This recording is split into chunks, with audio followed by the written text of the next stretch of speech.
Hey everybody, welcome back to Mint Out of the Box. I'm your host, the godfather of toys, J-Bomb. Happy Monday to everybody. Hope you had a great weekend.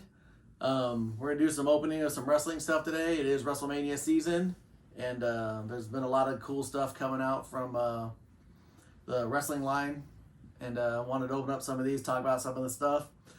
As you see, we're doing some upgrades here, getting some equipment, so we're trying to make this show better. Thank you to everybody out there that's been liking, subscribing, giving us a go, taking on a journey with me. Hope you guys are enjoying it so far. Before we get going, Dad, I want to talk about kind of the Bitcoin news of action figure collecting is the whole Gina Carano, Cara Dune figure situation. I'm not going to get into politics because this is an escape from politics. This is an escape from real life. This is where we come to hang out. We don't talk about who we voted for, what we like, don't like. We talk about the figures we like and don't like. But right now, with all the politics going on with Disney and The Mandalorian, the Cara Dune figures are blowing up right now. I will make a suggestion to everybody. Don't jump on the train. Don't be one of these people out there bidding $100, $200 on these figures. They're going to come back to Earth. It always does. It's just a hot thing right now. If you really, really want one of these figures, wait a little bit, you'll find them. If you look around, you'll probably find them because up until 2-3 weeks ago, those things were rotting on the pegs here in California. So I don't know. That's just my opinion, my advice.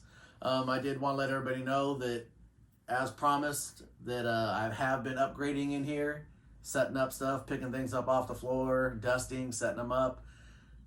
You can see over here I did the Blue Jay shelf. Behind you, I finally set up the Bat Cave, and I still got a lot more stuff to put in. So you can check those out. Okay, so here for the main event, no pun intended.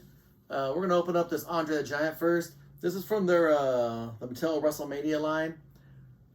I thought it was odd the choice they made for the two they made. They made him, as you can... Actually, you can't see on the back. They made a Macho Man Randy Savage. I just thought it was odd because Randy Macho Man Savage and Andre the Giant both lost that day at WrestleMania 3 to Hulk Hogan and Ricky the Dragon Steamboat, respectively. But, hey, you know what? Andre's kind of an icon, so who knows? It's fine. Handy dandy bat knife. Give it all slice. I already opened up the Macho Man. These figures are really, really well done. I should have brought the Macho Man out here just to see how it matches up size-wise. I really like the face sculpt, came out good. He looks a little too muscular for, I don't know how Andre kind of looked at the time. But, nah, what are you going to do? But,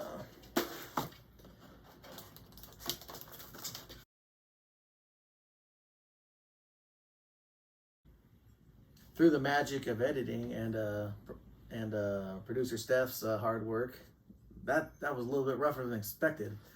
Anything happen when you're live. So you see, it comes with this little card gimmick. It rolls in the ring, just like it did in the Pontiac Silverdome. Let's storm the castle. Woo! Sorry, I carried away. All right, the other two we got should be a little bit easier to open. We have the Stunning Steve Austin. I love this figure. I hunted high and low for this. I wanted it badly. When all else failed, I bought it on Amazon because it was only $20. That's what I paid in the store. And then lo and behold, I actually found it on at a trip to Walmart one day, and that kind of looked like this. Oh wow, look at this. Stunning Steve Austin just sitting there. Nothing else. No, that's going to be a good day. Also, Roddy Piper. I'll take these for my collection. So to take Stunning Steve out, said he's dressed in his Hollywood Blondes outfit when he was a teamed with Brian Pillman in WCW. Fantastic team. They kind of threw them together at the last minute. Didn't expect it to go anywhere. It did. They were amazing together. was early signs of what Steve Austin was to become. He was probably my favorite wrestler even before the whole Stone Cold thing. And as you see here, the WCW tag belt, spot on. It is, the belt technology has come a long way. That reminds me, next week, make sure to be here. We're doing a special on the road edition of Mint Out of the Box. We're traveling all the way up to Ridgecrest, California to my best friend's house that I met on the very first day of kindergarten back in 1979. He kind of has his own toy room going. He's a big wrestling fan, a replica belt collector. So I thought, hey, what a perfect place to do a retrospective of the history of championship belts for action figures. So that's going to come next week, a very special episode. And nobody's going to be in a bike shop with Arnold and Dudley. So here's the Stunning Steve. Like I said, it's a great figure. I mean, I hope that they make a Brian Pillman to go along with this. I see some pretty good customs out there, but as of now, it's just Steve. So I'll put that aside. And now we got Chyna. I was really, really surprised. I never thought they would make any Chyna figures. After she left the WWF, she kind of got into a lot of crazy things, started making adult films. But I'm a big believer in what she did in the sport should be paramount. And she was, if you watched her in Attitude Era, she was up there with Steve Austin and Triple H and Shawn Michaels and Bret Hart. This is part of the Build-A-Figure collection. The Build-A-Figures have come a long way in a lot of different toy lines. You see Marvel and DC have some. They build some pretty crazy characters. In fact, here in a couple weeks, we're going to do a special episode of me trying to do a Build-A-Figure from the Batman McFarlane line. But the ones they've done in wrestling are really, really odd. I believe they did a Howard Finkel, a Paul Heyman, and a J.J. Dillon. And aside from J.J. Dillon, this one, the Paul Ellering, has to be one of the most bizarre picks for a Build-A-Figure. I think they maybe made one or two Road Warriors in this line. I'm not sure. I'm fairly sure. I think they made red shoulder pads and blue shoulder pads. I could be wrong.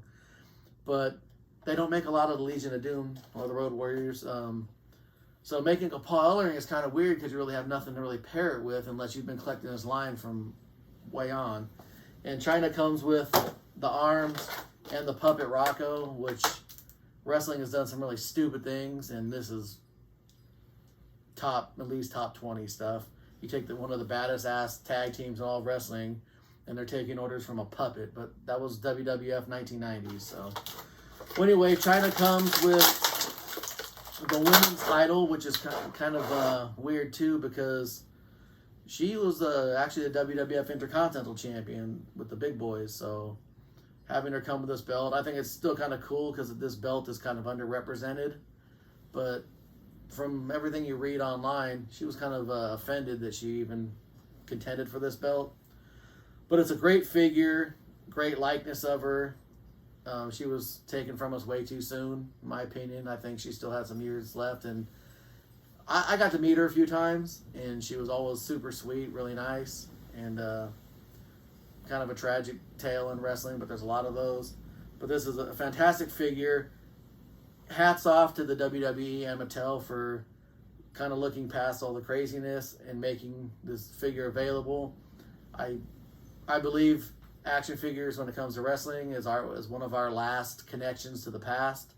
I love wrestling. I do not watch barely any of the new product, but I watch a lot during the week on YouTube here, the WWE Network, anywhere else. I watch a lot of old wrestling because it was a big part of my childhood, a big part of my toy collecting, and this has a really special place in my heart. But that's the stuff for this week. Like I said, join me next week. It's gonna be our first on the road, Mint Out of the Box on the road. We're gonna be heading up to Ridgecrest to do the retrospective of championship belts for action figures. Coming up on future episodes, I'm going to I've been invited to go do a show in another toy room that's dedicated to Star Trek. We will be doing a history of Star Trek figures, which, even though there's a lot of Star Trek things out there, over the years, it's a very, very underrepresented property, in my opinion, anyway. And we just got a lot of interesting things coming up.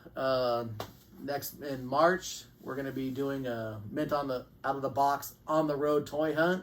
We're going to be leaving the state of California to see what we can find other places, because I'm going on vacation and I like to go look at toys in other places. So it's not like we have a budget or anything. But I'd like to thank everybody who have watched the show, subscribed. I've interacted with some people out there. I talked with a guy that watched the Boys episode. Thanks for it was great interacting with you. I'm glad you're watching. I'm planning on it, and as soon as it gets here from Japan, I ordered the Homelander Mafex figure, so we're gonna be doing a review of that. So we got a lot of things coming up here. Like I said, we're trying to get something going here. I'm having a good time doing this. I'm having a great time interacting with everybody and doing these things. So happy Monday to everybody. Have a great week. Keep looking for figures. Keep opening them up. And like I said, enjoy the hobby for what it is, a hobby. And let's just let all the other stuff in life go away for a little bit. And I'll see you in the aisles.